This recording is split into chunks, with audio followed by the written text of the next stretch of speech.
Hi, everyone. Welcome back to First Principles. Today we've got Greg with us, and we'll be discussing business models and revenue models. How are you doing, Greg?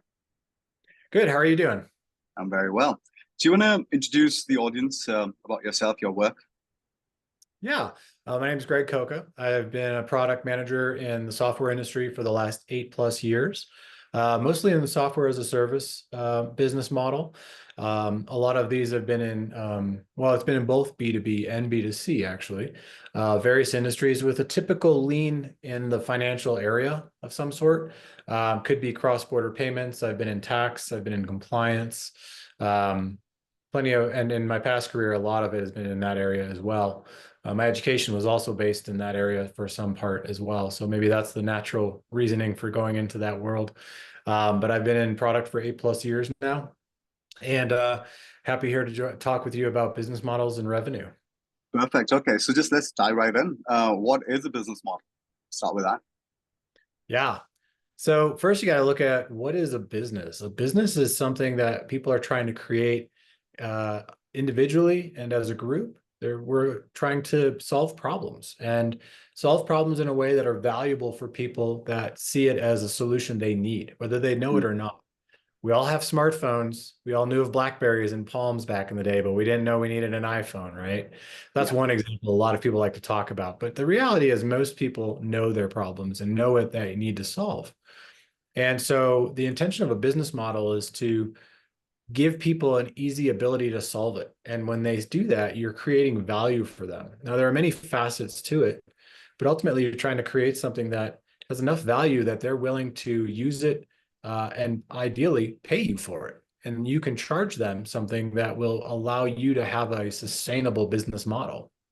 Okay. So in that scenario, are you optimizing for the highest value to the customer or the highest value to the business? And is this differed by different industries?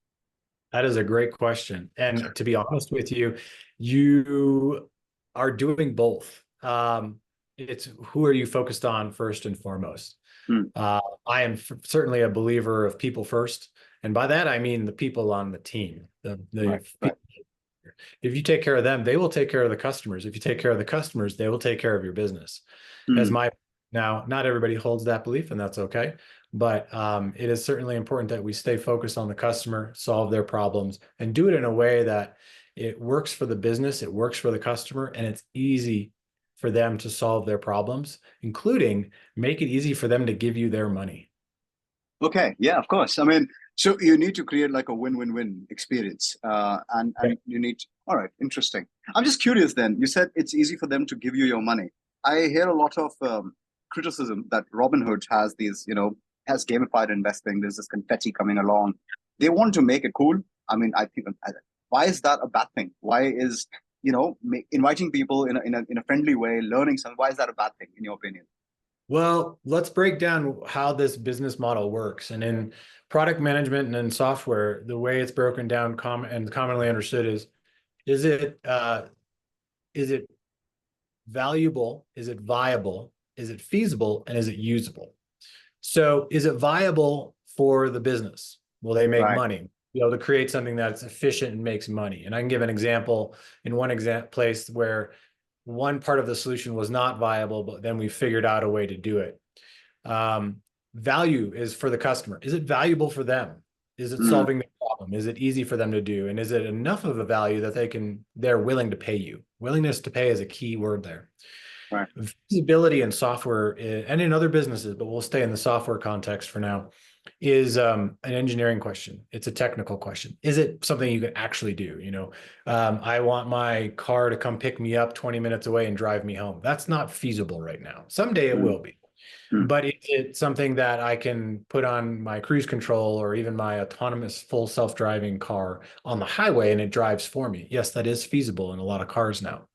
Mm. And then the last one is usable. Is it usable friendly for anyone to use? Could our parents use it, for example? Is it something that someone who's never been on a computer could figure out and use very quickly, or have never seen this type of solution before? Mm. So you keep all of those in mind and you build something that way, you should be able to create a sustainable business model that has happy customers and you can build off of it. Okay. So perhaps a few tangential questions before we deeper into the theory of business models and revenue generation. Um, What's your take on the inability of economists to calculate a product's utility value? So, like my iPhone, if it's $1,000, I don't know. It's definitely more than $1,000 for me. I don't know how much it is.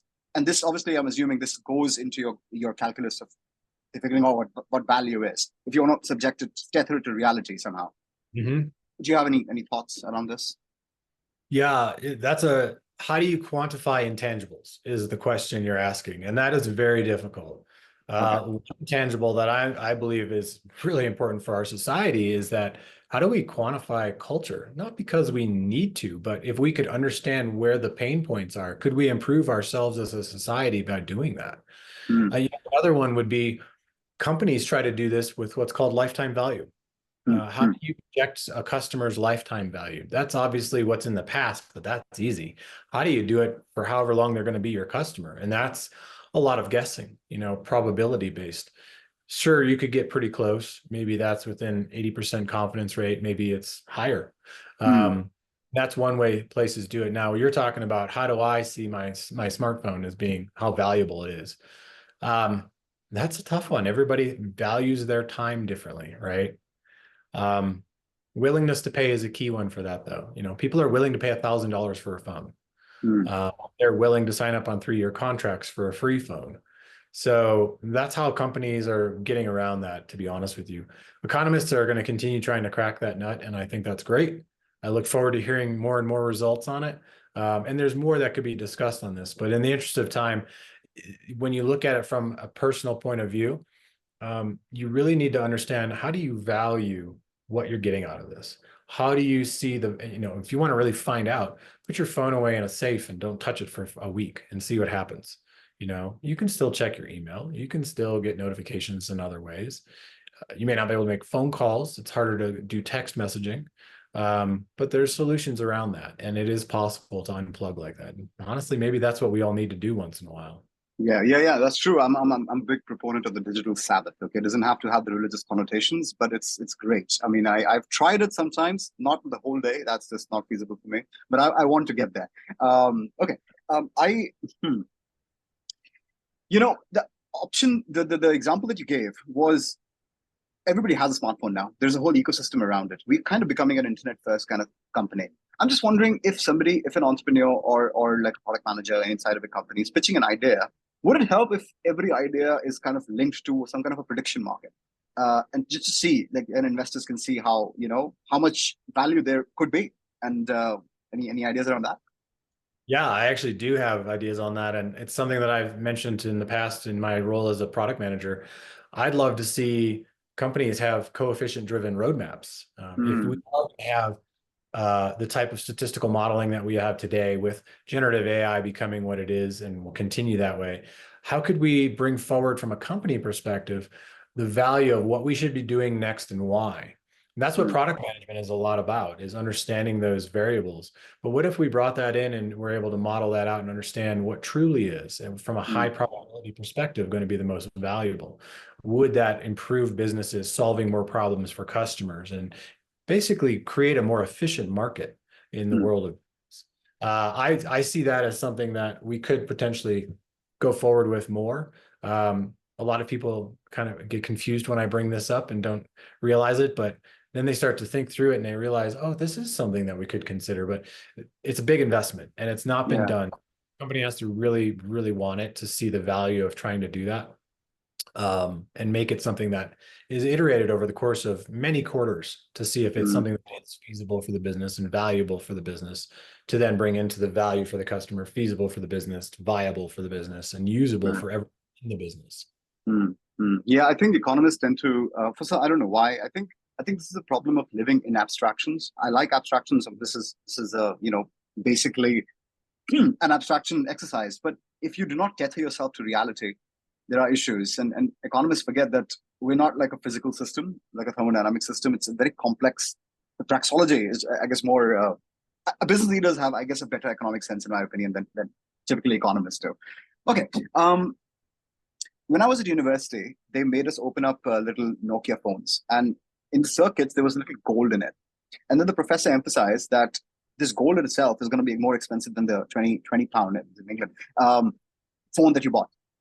And that baffled me. I mean, I know that they have some plans where there's going to be economies of scale and they will still make money. But I'm just wondering what kind of assumption go into a business plan where if one of those assumptions, fundamental assumptions, are proven to be incorrect, the whole enterprise like just falls. Does this worry you? I think what you're getting at, I just want to make sure I hear you correctly. You're talking about a loss leader. You know, we sell this device, it's at a loss, you know, it's Yeah. 20 pounds, it costs us 30 pounds. How do we recoup that and then make money to solve for the Mm, rest of the challenges from a financial perspective? And in the end, the ultimate idea there is that how do you deliver on a long-term value? So companies that are doing this, they know their value, they know the willingness to pay for all of their offerings, and how do you get people in the door? A mm, common example of that in what we know on the internet and products we use every day is a lot of things are free because we are the product, and they make money off of us, our eyes. mm, Advertising is a clear, easy example. yeah. Uh, you know, when you think about that and you look at earnings reports for these giant companies that do that, clearly they've cracked a business model there that works because we're bringing our eyes to them. It doesn't cost us anything. And then in the end, they're able to monetize that for their own good. And then they can use all the data of our usage to improve their probability and predictive nature so they can get better at improving their revenue from things like advertising. Okay. Okay. Uh, Is there? Sorry. Go ahead.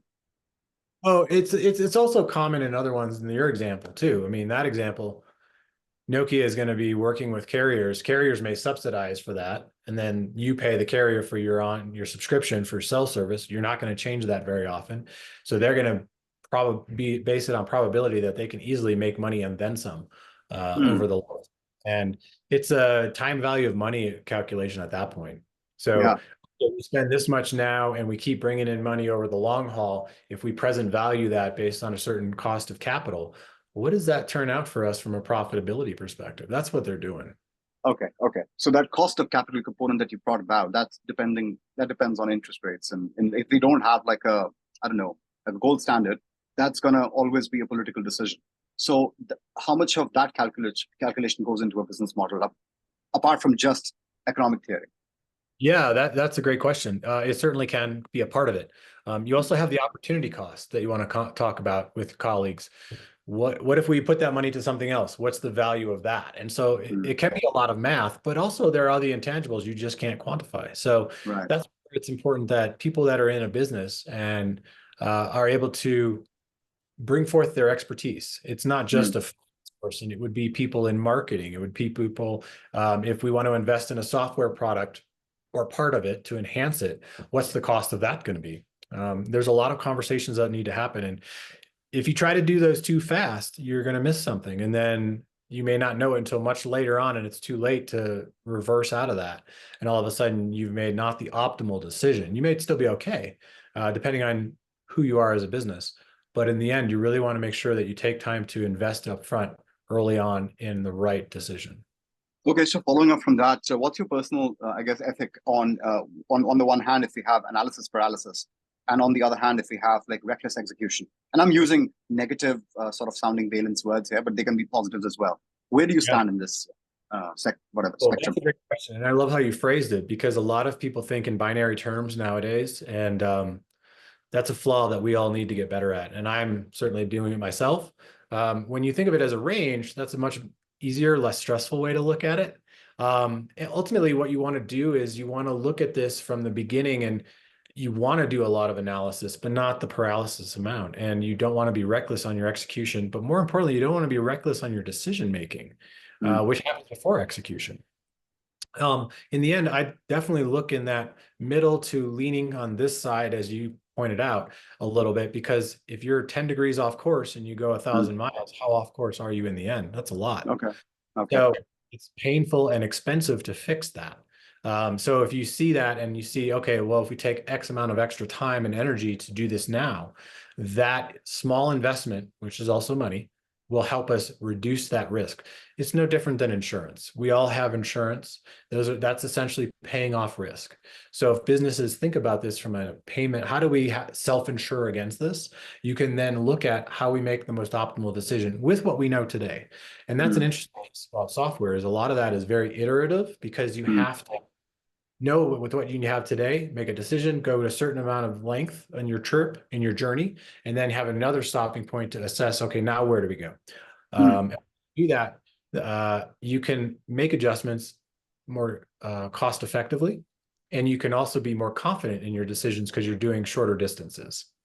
Okay. Okay. So is this like the, I guess, the orthodox wisdom? And are there any heterodox ideas that really challenge this in order to sort of create more value? In the sense, your station in life or your company's station in life could determine how risky you are. Like Google made the transformer, but it took OpenAI to actually launch ChatGPT. Google could have done it. They just got complacent. That's my reading. So does that factor in as well? What factor in? I'm sorry, I missed that. Like how hungry are you as a company? Like are you like a small startup, and you will be, if you want to be reckless, you have to be, because you have to like build fast and break things, or you will be more sort of like contemplative.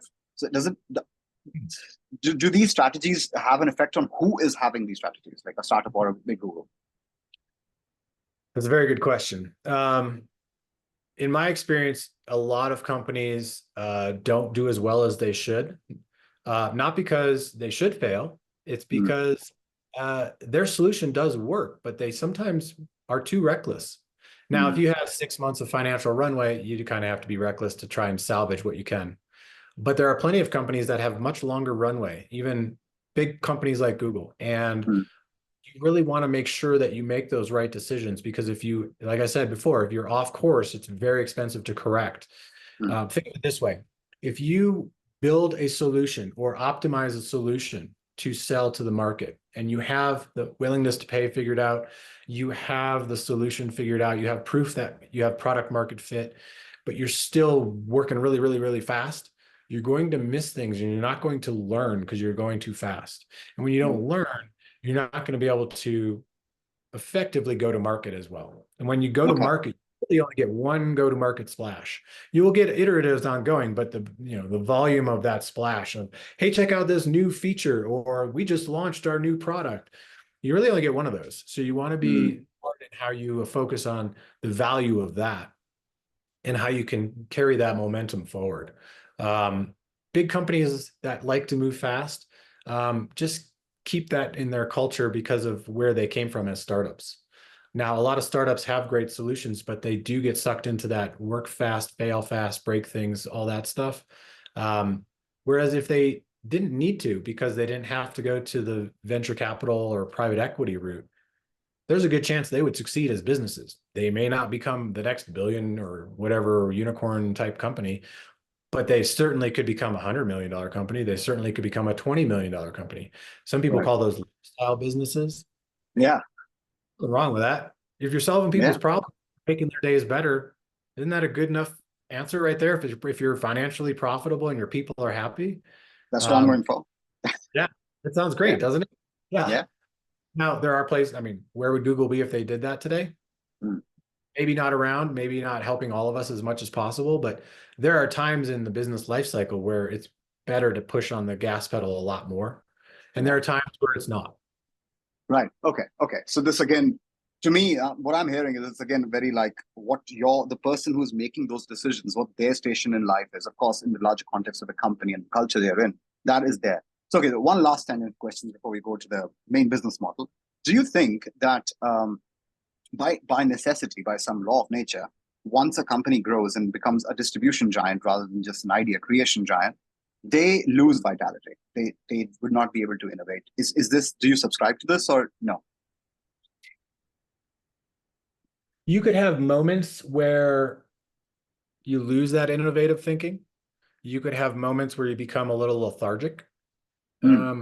Some companies get that way. I think some of them are in the areas I've worked in the past, not the places I have worked, but places that are competitors, where they find that product market fit, they're wildly successful, and they don't see the need to change very much. you see this a lot of I see a lot of terms now called digital transformation. Uh, Mm-hmm. place that had that. They were not digital; they were brick and mortar based, and they were falling behind. We did catch up, and we'd had some really great innovation conversations. And so it becomes a question around what is the company environment? What Mm. is the vibe day to day of the people? What do they want as individuals? What do teams want? And I look at that as that's where leadership is the most important piece in that machine. A Mm. leadership team will be able to keep a sense of a team's willingness to drive forward and be innovative, which is a lot of fun and everybody wants to. Yeah. But some industries or organizations can become too lethargic and they lose that sense. Mm. Now, that can easily be turned around. It is tough, but because change is tough. Mm. But in the end, it can really bring a lot of excitement and happiness to your day-to-day work. Change is tough because physics doesn't allow it, or change is tough because we, by nature, are have a conservative bias. Like, if it's working, if it's not broke, don't. What do you think? There's some of that. All Change right. is also it's an unknown future. You're Right. you're Right. making all this money with this product, and then all of a sudden you want to pivot it into this over here a little bit. You're still solving a similar problem, but it's a different way of doing it. It can be Mm. scary because you don't know where that's going to go. Whereas this one, you know where it's going to go. It's been going there, and that can be tough. It's no different than when you go on a hike. If you go hiking on the same trail all the time, you know what to expect. If you go on a new hike on a new trail, that's a little challenging because it's scary. It's no different in business. Okay. Okay. Well, all right. So I want to approach the next question in a different way. Let's see if it works for you. Imagine you are a master skilled tradesman, and like hire an apprentice. I'm your apprentice, and the skill is business models. So how will you induct me? How will you orient me? Well, first you have to have a clear understanding of what is the problem we're trying to solve. One example I can tell you is that one business model I've worked in is the cross-border payment world. So how would I send money to you? You're here in the US. We know how to do that with plenty of places to do that. That has regulations and red tape. But if you go across borders to another country, it is entirely different. That is a B2C business model. That is a model that is typically done on a volume per transaction based environment. So the pricing and monetization strategy has a certain angle. Mm. Whereas if that model was designed as a subscription model, you pay Mm. every month, you would with Netflix or something, then you will send as much as you want throughout that period up to a regulatory amount, or you send none, you pay the same amount. There's differences in those business models. There's differences in how much revenue is brought into the business, and that impacts how the business is organized, how they use technology, how many people they can have on payroll, and what the expectations would be from a profitability perspective. Mm. It's also going to impact the customer. If I'm sending money and paying a fee every transaction versus a flat monthly subscription rate, that might impact how I do it. And so there's differences there. And so I would look at that as an example of saying to you as an apprentice, these are examples of how to think about the business model itself. Mm. Um, it's interesting because the subscription idea has been around a long time, but it has really taken off in the last 15 years. Software is a big uh, area for that. And so you Mm. see non-software businesses trying this. How do you get people to come into coffee shops more? Maybe we have a membership subscription that they can have, and other ways to do that. And it's to some degrees of success, for your more power users, whether that's in software or serious coffee drinkers that like to go to coffee shops, that can pay off really well. Is it enough to make it a viable part of the business?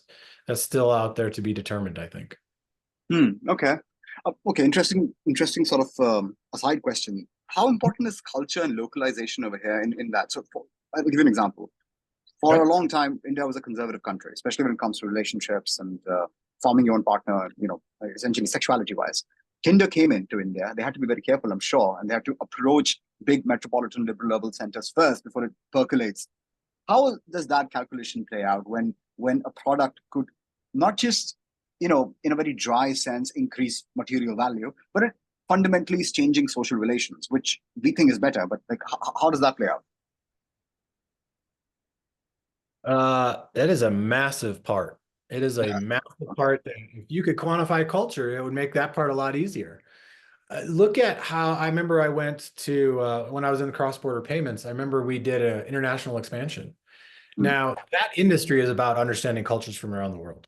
Okay. And so even if you don't internationally expand, if you're here in the US, if you're working with someone from India versus someone from Mexico, typically Mm. you are going to have very different type of people to work with. How Right. they pay, who they're sending to, why they're sending, the emotions they're feeling from it. So many different aspects, the goals of why they're doing this. And that changes how you would approach them, both from a marketing perspective, but also from a customer retention perspective. Some are very price sensitive. Some are more sensitive on how they're paying in or who they're paying out and how they can select these things. So that's right there, an example of a cultural difference. We're all doing it in the end for the same reason, but the really from 0 to 1 is all about how and the different steps throughout it. A lot of people Mm. call that journey, and that's not just a software term. That would be in any business. Um, look at a laundromat, same thing. Mm. And so in the end, you really have to understand cultures in that industry to be successful. But in all products, whether it's software or analog, it's important to understand it. Your example of Tinder is a great example.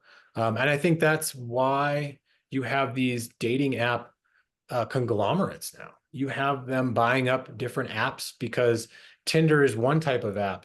There are spirituality ones, there are orientation-based ones, there are all different attributes, demographics of focuses. And so if you want to build a business of serving a lot of different people, you have to have a lot of different products. Mm. It's become one product in time from a code perspective, maybe a brand perspective. Maybe that's too much and it's not feasible for a business to do. Okay. Okay. Interesting. So you mentioned the term 0 to 1. So I have to double click on that. Is your philosophy more Peter Thiel's 0 to 1, which is like at least 10x improvement? That's how the developed world needs to get developed. That's not a good term to use.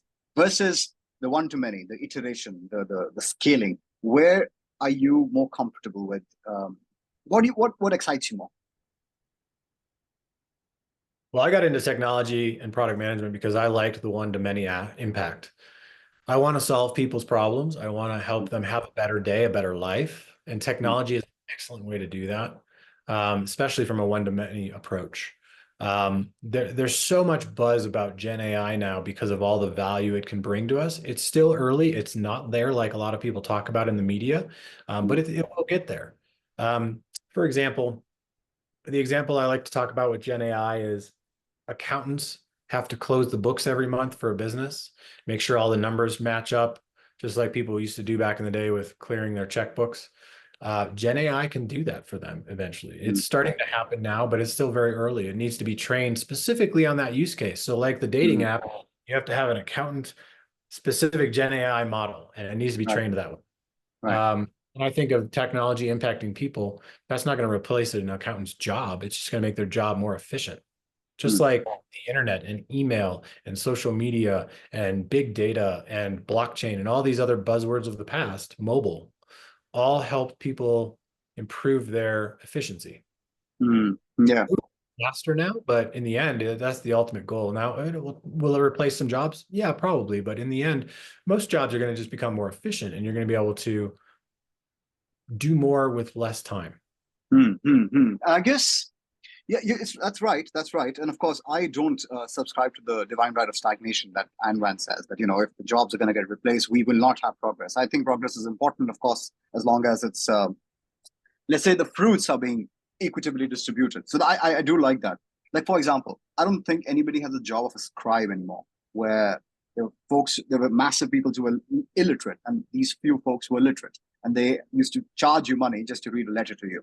So obviously, you had to become more strategic. Once you get leverage with technology, the kind of people who will be hired will probably be more strategic in that area, because the grunt work is being done by somebody else, which was typically done by apprentices and all that. The problem is skill acquisition becomes a problem. So I guess one option could be like music conservatories. You can have skill conservatories as well. Like, the whole point of Top Gun, where they're trying to teach dog fighting again. Anyway, so that's just an aside. How do you factor in revenue over here? Are revenue models separate from business models, or are they essentially a sub plan?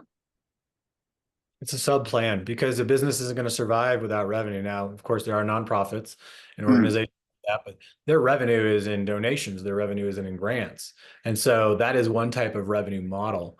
In the end, it has to be that way until we find a different form of economics. And that is a Hmm. major shift in our society that we probably won't see in our lifetime, I'm guessing. Okay. If we, I'm interested to hear about it and learn about it, to be honest. I think the way you got to think about this is the business model is about solving problems for people and figuring out how is it possible to do that in a way that is sustainable for the business. Right. Now, that could be for profit, that could be nonprofit. And then from there, how do you solve the problem? What's the willingness to pay? Is there a market already for it? And if there isn't, how do you learn about how to charge people? I mean, even existing markets have that challenge and are scared to do it. Right. Right. So yeah, how do you charge people? How do you have pricing? There's plenty of things out there around that. You can simply talk to people. Okay. In product management, if we're going to launch a new product or a new line of business, we're going to be talking with our customers about their problems, and we're going to have a willingness to pay conversation as a part of that. It's Okay. not the primary one, but it is secondary to the problem solution because we want to know what's this value to you? Hmm. Is it a per transaction type of model, or is it a subscription model, or something else? Is Hmm. it um, something that you're willing to pay $10 a month for? Hmm. $99 a year. You could throw numbers at them. You could use comparisons, Hmm. comparables. You pay $15 a month for Spotify. Is this Hmm. worth that to you? What is the savings to that? What is it that you would not have if you didn't pay that or didn't have this solution? Let's look at it from Hmm. that perspective. And you try to focus and hone in on what it could be. And then you could run tests. You could launch in a beta format. I mean, we all remember Gmail with the beta tag on it for a long time. You could do something like that, and you could simply ask people to pay. Hmm.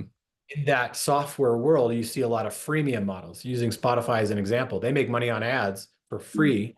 If you pay, you don't get the ads as one Yeah. simple model. Do you offer a free versus paid option? And then you do offer different tiers. That's very common, whether it's for B2B or B2C.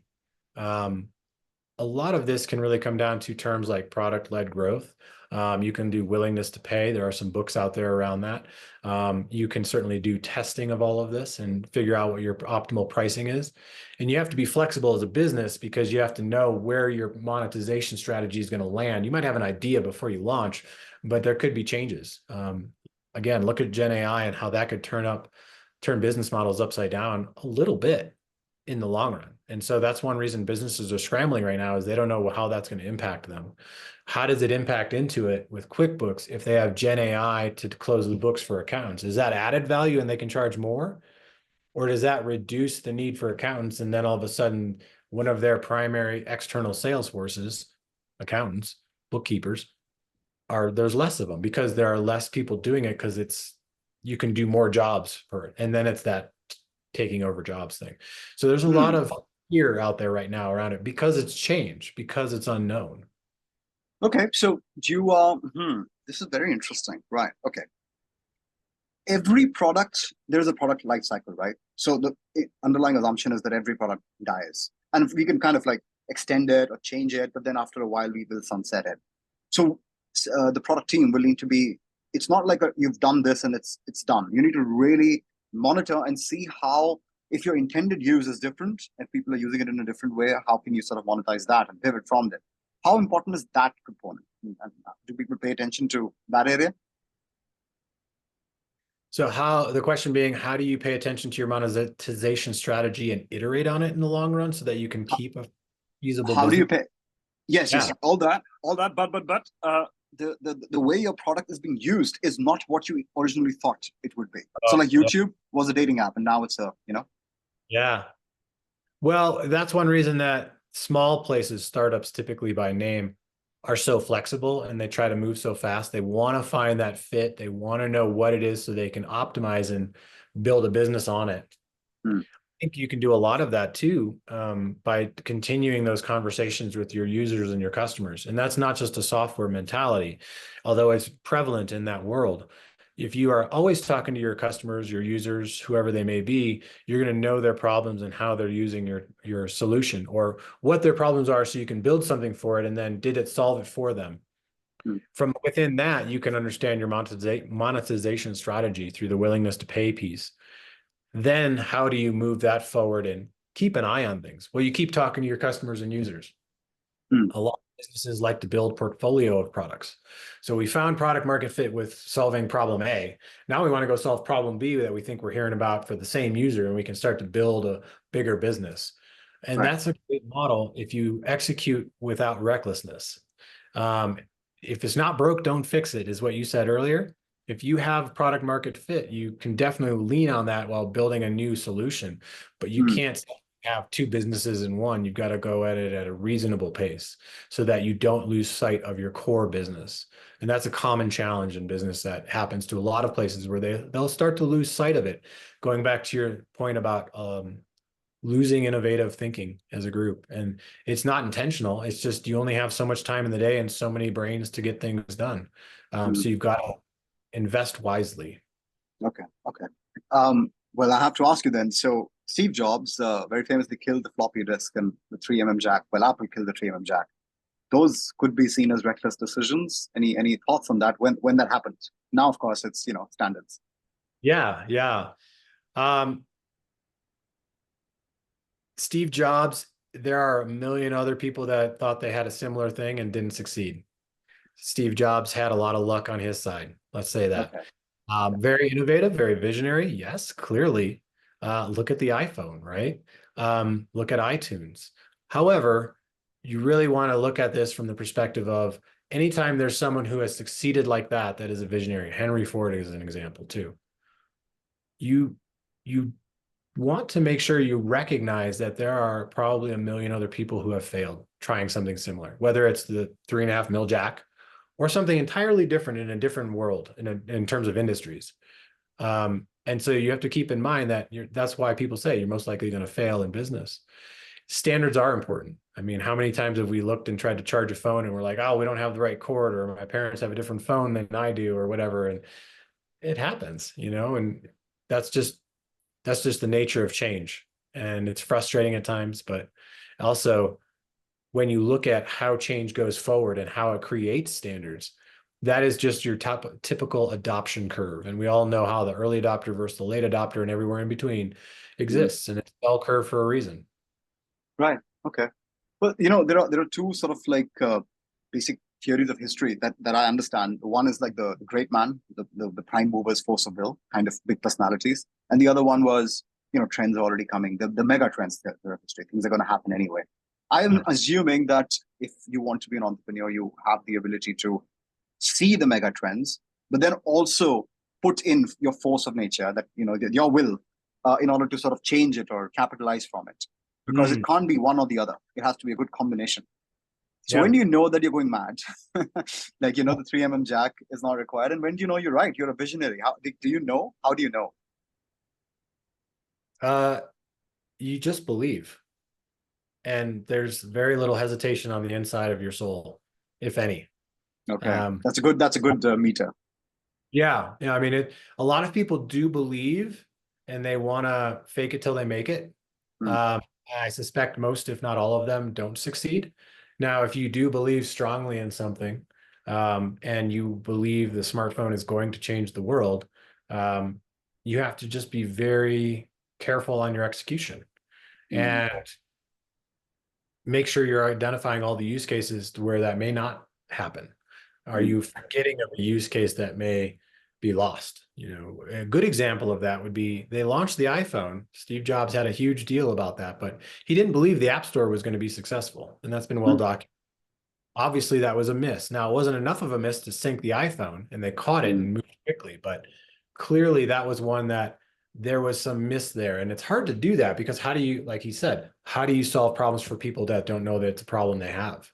Yeah, yeah, yeah. You know what? I just get worried when it comes. Like Michael Dell, I think famously or infamously said that Apple should just shut shop and they should just give everything back to their shareholders, the soul of their assets. How incredibly short-sighted is that? And Michael Dell was listened to. And if this is the orthodox business wisdom, everybody thinks like that. I mean, I don't know if we even have the iPhone. So I guess culturally speaking, and in a business culture, how important it is to tolerate eccentricities in any industry, because you need that. Yeah, you do need that. So any thoughts? Um, so back to the adoption curve, look at what people still to this day don't agree on, obviously, holistically, is climate change. Yeah. 50 years ago, that was being talked about, and it was very early on in the adoption curve, and nobody believed it. And it's kept going and growing and growing. And now, clearly, it's well into the more late adopter stage of it, but it's still a challenge. Coincidentally, a big topic on always every news feed pretty much is Elon Musk. Yeah. What is he building and why is he building it? Well, he's talked about it. He doesn't think our planet will be sustainable in the long run. So he's creating businesses today that will ultimately be something that can sustain life as a product on Mars. A Tesla vehicle can work on Mars. It doesn't need air. Yeah. Look at the Cybertruck. It's like built like a space vehicle practically for a reason. So there's interesting ways about that. Now, does it come off as eccentric? Clearly, to some people, it does. But he might be seeing something that we aren't seeing and understanding yet. Or it's just eccentricity. Someday we'll find out the answer to that. And we have to be okay to not know. We have to be okay for it to play out. Otherwise, and yeah. There's a reason that a lot of us are talking in, if you watch TV or get ads on your phone or something, you see things like the Calm app and meditation. And like, we all have to be a little more grounded and understand and be okay with unknowns and just be more emotionally intelligent, because none of us are going to tell the future. You know, until a flux capacitor is actually invented and works and proven, we're not going to be able to. Interesting. Yeah, this is, okay. I am telling you one thing though. I am really looking forward to Elon Musk's Earth to Earth flights if that happens. Like, you know, if he can send me from Houston to Delhi or Shanghai in $100 in 30 minutes, I mean, yeah, yes, let's do that. We've been stuck at the speed of the air flight for like 50 years. It's, you know, something needs to give. Okay. So is it is it just the case then that revenue essentially, like, and you might disagree with my phrasing of it, but you are creating value. So it's not just a pure rent seeking operation, but you have to seek some rent. I mean, in a sense, seek some money in order to make sure that the operation itself is sustainable. And when you say sustainable, you also mean it keeps making profits, or in the case of nonprofits, some extra money. How do you define sustainable in this context? That's a good question. Early in my career, I was in finance accounting roles, and you have to really understand how a business operates and the current understanding and economic structure that we have in our world. People are going to cost money, health insurance costs money, space costs money, servers cost, et cetera, et cetera. And you have to really understand how to work it backwards, in my opinion, to understand what you need. But then you have to look at it from the top down, as people like to see it from a P&L perspective of what can we charge? And then how do you bring that together? That's a very simplistic example. But when you're starting from nothing, it can be that simple. You know, you don't have a giant office space. You don't have 100 people to pay every 2 weeks. You can keep it very simplified, and it will become more complex as it grows. That's why businesses need so many people. It's a very complex operation. And so when you start out, if there is no existing business or anything to lean on, some companies like to have new businesses with an umbrella company, and that's not a bad model. You can put those numbers together and understand, does this mathematically make sense in a simplified way? And then from there, if you find that you have a potential solution to a known problem where people are willing to pay, now you can put that all together and see, do you have something that could sustain itself early on or over time? Some software companies can do this without investors. Many do it with investors, because you have to have a lot of people that are high paying, highly skilled up front, which is really no different than the factory models we've heard about decades ago, where it's a capital intensive business to build a car. You need a factory, you need all the parts, you need the machines and the people. So then you get your money back later. And software has started to become that way too. And that's why VCs are so prevalent. You can potentially do it in other ways, but you still have to have some kind of money up front. So how do you make a business model where people can do that? Mm. and do that in a way that doesn't cause reckless execution, as you say. That would be an interesting solution to see happen in our business model monetization world, to see, does that improve the percentage of successful businesses, meaning they're still around in 5, 10 years and they're profitable? Okay, okay.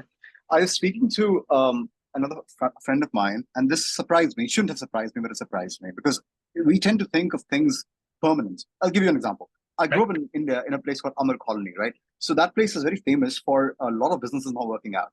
Mm. Every like it's a nation of shopkeepers, like, and a lot of restaurants in that particular area. Very, very like, heavy environment. So I just thought, hey, this restaurant was here 6 months ago. It's not there anymore. But this friend told me that this is an actual industry. There are private investors trying to figure out going after chefs if there is a particular trend which comes in, they capitalize on it. It's just a 6 months project. It's a you open it up and then you just sell it. That itself is thing. So I guess the your goal with what something should be can Mhm. justify what sustainability is, because this is just basically like a make the profits and run away kind of operation. Legal and what? Any thoughts on this? Do you like this kind of a model? Hmm. That's a interesting one that would be up for a good group debate, I think. Like the corporation disbands and then you reband again. Yeah, there are places that do this in both the brick and mortar business and in software business. A Oh, lot of them will call themselves incubators. oh, Um, yeah, you can sit there and try different business models and see what works and what you can take away to find one that ultimately will work. Maybe it's 1 out of 10, right. and then all of a sudden you've created something that can become a huge business. The pros and cons to this are you're working fast, you're learning quickly, you're building a business model in the future from what your learnings today. The costs to that are you're hiring people and it's costing them their job and their income and their livelihood. And they're having to go through the emotional roller coaster of all of that. Now, even if you explain that to them up front or have a business model where they don't lose that, it's still going to have a challenge there because of that we did not succeed feeling, which is hard. Hmm. The other option would be people are getting the expectation up front. They'll have to deal with it and learn. That's just life. And that's a mindset that is prevalent in the business world today. And to be honest with you, is in a lot of places of the world today. So Yeah. does that make us the best who we are? I mean, we're talking about things at a business level, but really we're talking about humanity. And do we have enough humanity in our lives? That's a good question, and I have like a separate take on the debate from this with the same issue at hand. I'm Yeah. thinking the 40-year career that where you acquire, like you study the first 25 years of your life, acquire one skill, don't need to move up or move vertically or horizontally. You keep milking it. It gives you a livelihood. It might not be a great livelihood, but it keeps you alive. And of course, you can have unions and stuff and whatever, negotiate, and you get a pension. I think this was true in a particular section in society for a few number of years. That's it. It was not true before. It's not going to be true in the future. So the whole expectation that humanity or stability will come from a livelihood where you need to work 40 hours. Maybe it's like you have to work 10 hours, 10 years, have enough capital, and you become like a micro VC and just, enjoy and leisure. Because technology is giving us so much wealth and leverage, this is something that we should be embracing rather than trying to go back to, I think, trying to go back to a very regimented kind of life where you essentially living like you are like a private in a military.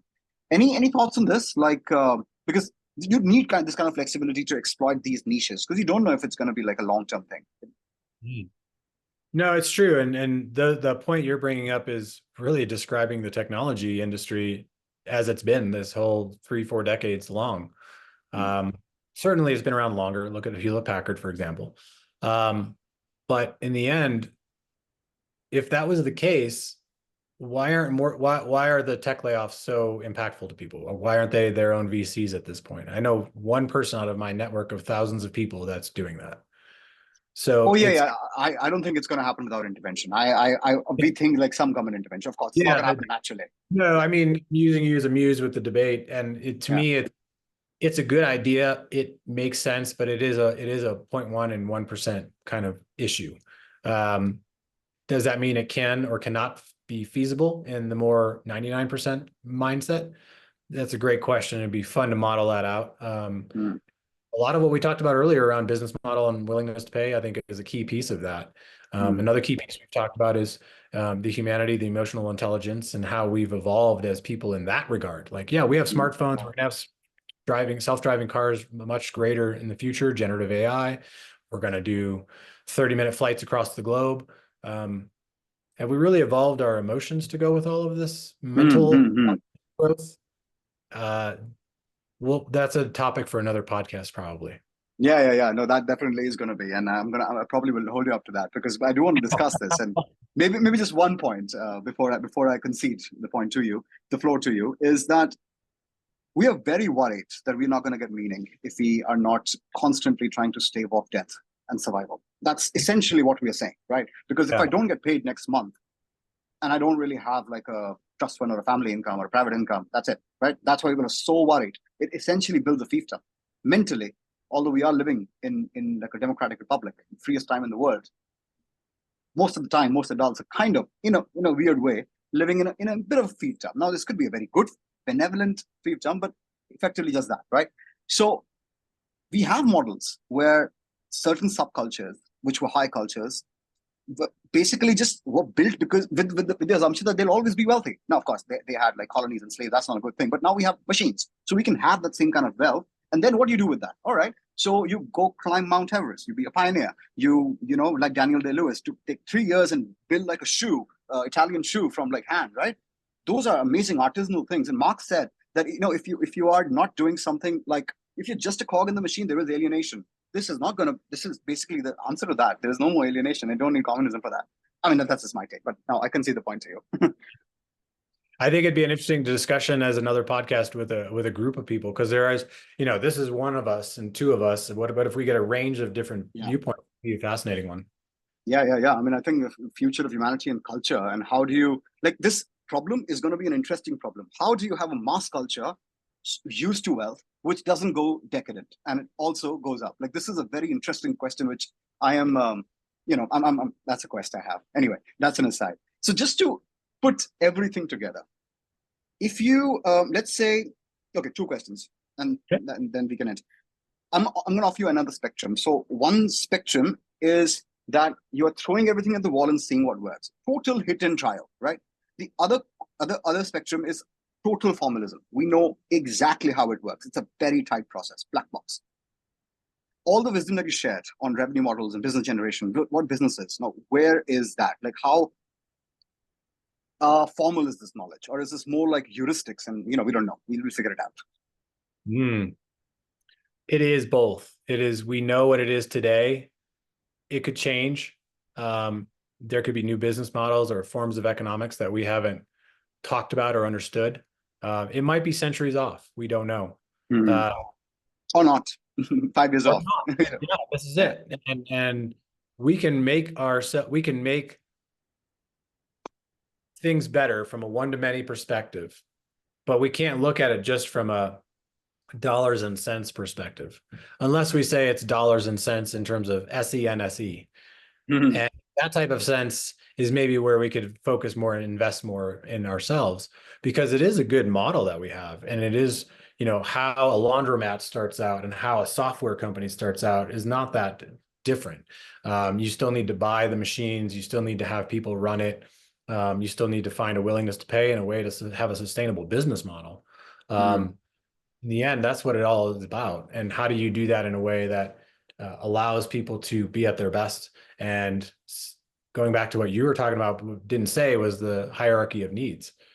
And that's something that we get a little distracted on. And the relative change of it happens. Hierarchy of needs, the master. Yeah, I wonder, like, because this is, what is a need, what is a want? And when people say, okay, these are needs and these are wants, and I'm like, who are you to tell me that? Maybe I need to live in like nature. I need it because I'm going to die if I live in New York City, or the other way around, right? So you brought it up earlier too. Like, do I actually need a smartphone for $1,000? Yeah, that is something. Wow, this is. So I mean, in a way, business is philosophy. I mean, it's just applied philosophy. I think that's what it is at the end of the day. We really want it. We really like it. It does help us have a more efficient day, and it solves problems for us. We didn't have smartphones 50 years ago. We didn't have smartphones 20 years ago. Let's be real.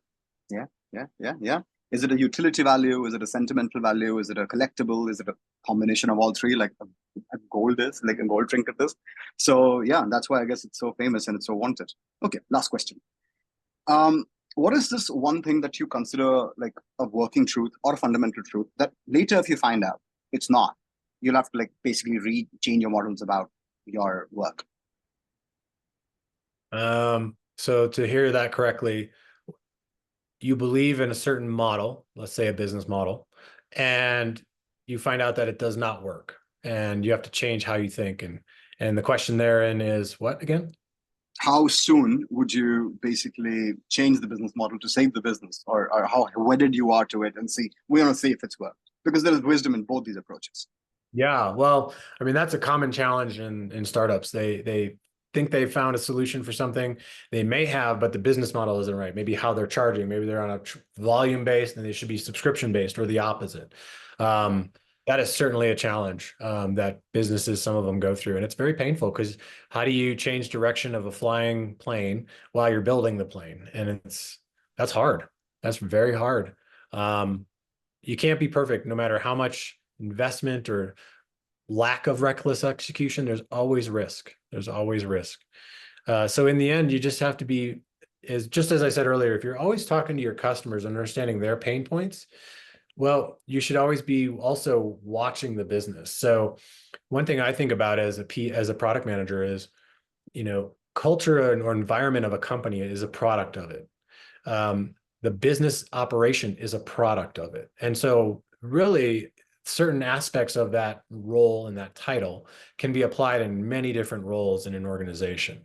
And so if you really focus on the operation of a business, the financial feasibility of it, as well as the intangibles like environment, culture, and values, you can really deliver something that has a lot less risk. There'll Mm. always be everything we do, and every day we wake up, we take a risk.